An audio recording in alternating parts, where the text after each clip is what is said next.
Doctor साहब तो यो अस्पताल है। हाँ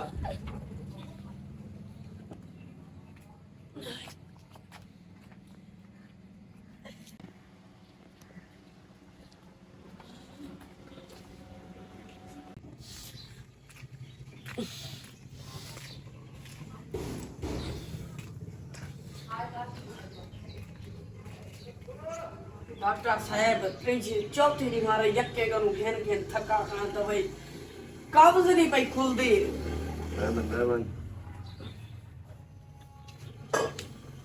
चौके जड़े थी गए ना आज 3-4 जण थी गए।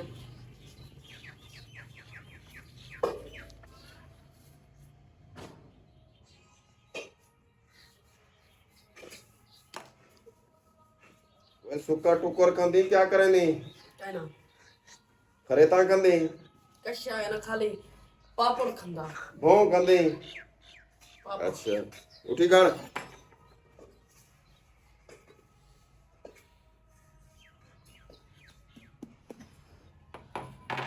मेवन वे रकम लगसी 300 रुपया लगाण दियो सही लगाण दियो।